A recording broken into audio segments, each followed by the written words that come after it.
Hello बच्चों, कैसे हैं आप? उम्मीद करती हूँ आप बढ़िया और एकदम मज़े में होंगे।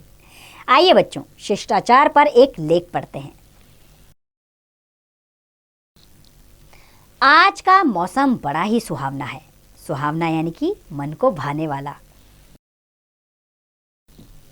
क्यों ना कहीं बाहर घूमकर आया जाए। ऐसा सोचकर रश्मि ने अपनी छोटी बेटी दिशा को तैयार किया और स्वयं भी तैयार होकर अपनी सखी कविता के घर की ओर चल दी। रास्ते में दिशा ने पूछा कि वह कहाँ जा रहे हैं, तो रश्मि ने कहा कि आज वह उसे अपनी बचपन की सहेली से मिलवाएगी। दिशा यह सोचकर मन ही मन बहुत खुश हो रही थी कि आज वह अपनी मम्मी की सहेली से मिलेगी। दिशा अभी कक्षा 1 में ही पढ़ती थी। जैसे ही वे लोग कविता के घर पहुंचे तो देखते ही दिशा ने दोनों हाथ जोड़कर कहा, नमस्ते आंटी। यह देखकर कविता खुशी से गदगद हो गई। गदगद यानी कि फूली ना समाना। और उन्होंने दिशा को अपनी गोद में उठा लिया तथा प्यार से बोली, कितनी प्यारी बच्ची है। कुछ देर बाद कविता ने अपने बेटे अमर को आवाज देकर बुलाया और कहा कि आज उनके घर कौन कौन आए हैं, वह आकर देखे। यह भी कहा कि यदि वह दिशा से मिलेगा तो उसे बड़ी खुशी होगी, क्योंकि वह बड़ी ही प्यारी बच्ची है। अमर उस समय बैडमिंटन खेल रहा था। वह झुंझलाते यानी कि गुस्से भरे अंदाज में झुंझलाते हुए अंदर आया, परंतु उसका मुंह फूला हुआ था, अर्थात वो गुस्से में था। उसने देखा कि उसकी माँ के पास एक आंटी बैठी थी और उनके साथ एक छोटी सी बच्ची भी थी। उसे बड़ा गुस्सा आ रहा था तथा गुस्से से ही उन्हें देख रहा था। कविता को अपने बेटे के व्यवहार को देखकर, व्यवहार यानी कि उसके बर्ताव को, व्यवहार को देखकर बड़ा गुस्सा आया, परंतु उसने अपने क्रोध को दबाकर अमर से कहा कि वह दिशा को अपने साथ ले जाकर खिलाए। यह सुनकर अमर को अच्छा नहीं लगा। अनिच्छा यानी कि बिना इच्छा से वह दिशा का हाथ पकड़कर खींचता हुआ बाहर ले गया। यह देखकर रश्मि बड़ी असमंजस में पड़ गई। असमंजस यानी कि दुविधा में पड़ गई। लेकिन दिशा आश्चर्य से अमर के साथ बाहर खेलने चली गई। बच्चों के जाने के बाद रश्मि ने हंसकर कहा, क्यों कविता, लगता है अमर कुछ ज्यादा ही नाराज है। आज तो उसने नमस्ते भी नहीं की। यह सुनकर कविता उदास हो गई, दुखी होकर बोली, इसे कितना समझाती हूँ लेकिन यह समझता ही नहीं। शिष्टाचार यानी कि शिष्टा के साथ आचरण करना। शिष्टाचार की तो इसे समझ ही नहीं। इसके पापा के लाड प्यार ने इसे और सिर चढ़ा दिया है। इसके अशिष्ट यानी खराब, अशिष्ट व्यवहार के कारण मुझे सबके सामने शर्मिंदा होना पड़ता है।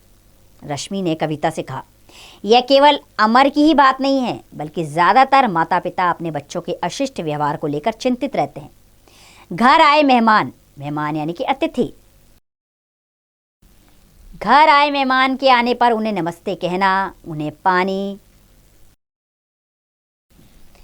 पानी लाकर देना, प्यार और आदर से उन्हें आप कहकर बोलना, ये अच्छे बच्चों की निशानी है। निशानी यानी अच्छे बच्चे ऐसे ही होते हैं।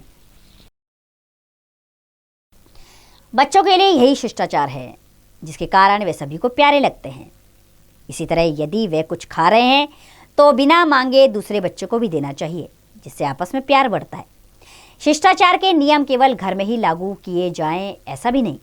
घर हो या बाहर, छोटे हो या बड़े, सभी को शिष्टाचार का पालन करना चाहिए। कुछ बच्चे ऐसे भी होते हैं जो दूसरों के घर जाते ही उनकी चीज़ें तोड़ने तथा छेड़ने लगते हैं। उन्हें कोई प्यार नहीं करता, उन्हें सभी अशिष्ट कहते हैं।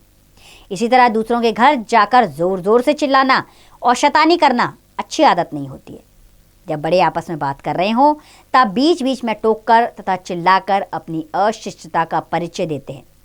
कुछ बच्चे तो ऐसे भी होते हैं कि ऐसे क्षणों में उतावलेपन में अपनी माँ की साड़ी का आंचल या दुपट्टा पकड़कर जोर से खींचने और चिल्ला चिल्लाकर कहने लगते हैं, चलो मम्मी, चलो घर, चलो जल्दी चलो। ऐसे बच्चों को कोई पसंद नहीं करता। कोई नहीं चाहता कि उनके मेहमानों के साथ ऐसे अशिष्ट बच्चे भी आएं। कुछ बच्चों में कुछ ऐसी भी बुरी आदतें होती हैं कि वह जिनके घर जाते हैं वहाँ से भी कोई ना कोई चीज़ लेकर आना चाहते हैं। अगर उन्हें उनके घर का कोई खिलौना पसंद आ गया तो वह उसे उठा लेते हैं और सबके समझाने के बावजूद वे लौटाना नहीं चाहते। इस हालत में जिस बच्चे का वह खिलौना होता है वह रो रो कर सबकी हालत खराब कर देता है। तब उन माता पिता के लिए बड़ी अजीब हालत हो जाती है।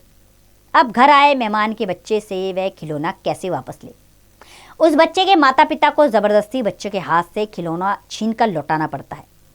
अगर बचपन से ही ये सारी बातें बच्चे को प्यार से सिखाई जाएं, शिष्टाचार का पाठ पढ़ाया जाए, तो ऐसी स्थिति कभी पैदा ही नहीं होगी। स्थिति यानी कि ऐसा समय ही नहीं आएगा। कविता, चिंता करने या दुखी होने से कुछ नहीं होगा। तुम्हें अमर को अभी से शिष्टाचार की छोटी छोटी बातें प्यार से सिखानी चाहिए, जिससे तुम्हें या अमर को किसी के सामने दुखी या शर्मिंदा ना होना पड़े। जो बच्चे शिष्ट व्यवहार सीखते हैं तथा दूसरों के साथ शिष्ट रहते हैं, उन्हें बिठाने और बातें करने में सभी को मज़ा आता है। ऐसे बच्चे ही आगे चलकर सफलता की ऊंचाई तक पहुंचते हैं और एक अच्छे नागरिक बनते हैं। तो बच्चों, शिष्टाचार एक ऐसा मानव मूल्य है जिसकी शिक्षा बचपन से ही दी जानी चाहिए, क्योंकि शिष्टाचार और संतुलित व्यवहार ही मनुष्य को श्रेष्ठ बनाता है। तो उम्मीद करती हूँ बच्चों, इस लेख के ज़रिए आप भी इन बातों को जानेंगे, और अगर आपके व्यवहार के अंदर ये बुराइयां हैं तो उन्हें आप ज़रूर दूर करेंगे, क्योंकि ये व्यवहार, ऐसा व्यवहार करना अशिष्टता की निशानी होती है। लोग आपको गलत बच्चा समझेंगे। ऐसा कभी नहीं होना चाहिए। आप सबके लिए आदर्श बने, यही जीवन का लक्ष्य आपका होना चाहिए। अब इसका अभ्यास कार्य आप स्वयं कीजिए।